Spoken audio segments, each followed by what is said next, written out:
வணக்கம். இந்த வீடியோவில் சற்று முன் ரூபாய் 4000, ரூபாய் 3500, ரூபாய் 3000 என பல வங்கி கணக்கில் தமிழ்நாடு அரசு தரப்பிலிருந்து வரவு வைக்கப்பட்டிருக்கிறது. இது குறித்து தமிழ்நாடு முதலமைச்சர் மு.க.ஸ்டாலின் அவர்கள் ஒரு அறிவிப்பை இன்று வெளியிட்டிருக்கிறார். யார் வங்கி கணக்கில் இந்த ரூபாய் வரவு வைக்கப்பட்டிருக்கிறது, எதன் அடிப்படையில் வரவு வைக்கப்பட்டது, யாரெல்லாம் பயன்பெறுவார்கள் என்பது சார்ந்து விவரங்களை பார்க்கலாம். இந்த வீடியோவை தொடர்ந்து பார்க்கறதுக்கு முன்னாடி நம்ம சேனலை இதுவரைக்கும் சப்ஸ்கிரைப் பண்ணாதவங்க இந்த வீடியோக்கு கீழே இருக்க ரெட் கலர் சப்ஸ்கிரைப் பட்டன் அழுத்தி சப்ஸ்கிரைப் பண்ணிக்கோங்க. அப்படியே பக்கத்தில் இருக்கக்கூடிய நோட்டிஃபிகேஷன் பெல் சிம்பளையும் ப்ரெஸ் பண்ணுங்கள். அப்போ தான் நம்ம சேனலில் இதுபோல் வீடியோக்கள் அப்டேட் பண்ணும்போது அதற்கான நோட்டிஃபிகேஷன் உங்களுக்கு உடனுக்குடன் கிடைக்கும். தமிழ்நாடு அரசு தொடர்ந்து பொதுமக்களுக்கு மகிழ்ச்சியான அறிவிப்புகளை வழங்கி வருகிறது. அதில் தற்போது மிக முக்கியமாக ஒரு குடும்பத்துக்கு ரூபாய் 8000 வழங்கும் ஒரு புதிய அறிவிப்பு கவனம் பெற்றுள்ளது. இந்த அறிவிப்பை இன்று தமிழ்நாடு முதலமைச்சர் மு.க.ஸ்டாலின் அவர்கள் வெளியிட்டிருக்கிறார். சமீபத்தில் பெண்களுக்கான கலைஞர் மகளிர் உரிமை தொகை திட்டம் மூலம் அரசு பல உதவிகளை வழங்கி வருகிறது. குறிப்பாக 2026 பிப்ரவரி, மார்ச் மற்றும் ஏப்ரல் மாதங்களுக்கான தொகையுடன் சேர்த்து மே மாத கோடைக்கால சிறப்பு தொகையாக ரூபாய் 2000 என்று மொத்தம் 5000 பெண்கள் வங்கி கணக்கில் வரவு வைக்கப்பட்டது. இது பெண்கள் மத்தியில் பெரிய வரவேற்பை பெற்றது.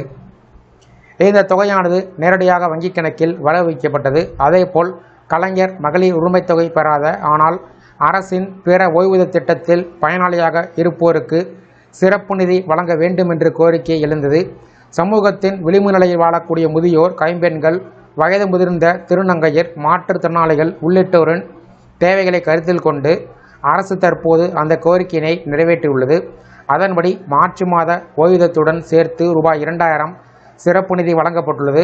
மொத்தம் 29,29,000 முதியோர் மற்றும் கைப்பெண்களுக்கு ரூபாய் 3200, 5,92,000 மாற்றுத்திறனாளிகளுக்கு ரூபாய் 3500, மேலும் பராமரிப்பு உதவித்தொகை பெறக்கூடிய 2,58,000 மாற்றுத்திறனாளிகள் குடும்பங்களுக்கு தலா ரூபாய் 4000 வழங்கப்பட்டுள்ளது. இதற்கு மேலாக மீனவர் குடும்பங்களுக்கு முக்கியமான அறிவிப்பு வெளியிடப்பட்டிருக்கிறது. ஏப்ரல் முதல் ஜூன் மாதம் வரை நடைமுறையில் இருக்கும் மீன் பிடி தடைக்காலத்தை கருத்தில் கொண்டு 1,62,900 மீனவர் குடும்பத்துக்கு தலா ரூபாய் 8000 உதவித்தொகை வழங்கப்படுகிறது. இது அவர்களின் வாழ்வாதாரத்தை பாதுகாக்கும் நோக்கத்துடன் வழங்கப்படும் முக்கிய நிதியாகும்.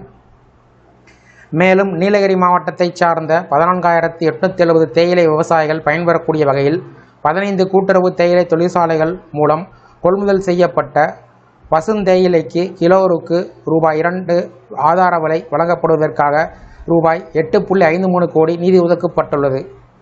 தமிழ்நாட்டின் வளர்ச்சி பயணத்தில் ஒருவரையும் பின்தங்க விடமாட்டோம் என்று உறுதியினை மீண்டும் வலியுறுத்தியுள்ள முதலமைச்சர், இந்த நலத்திட்டங்கள் மூலம் சமூகத்தின் அனைத்து தரப்பினருக்கும் ஆதரவு வழங்குவதே அரசின் நோக்கம் என்று தெரிவித்துள்ளார்.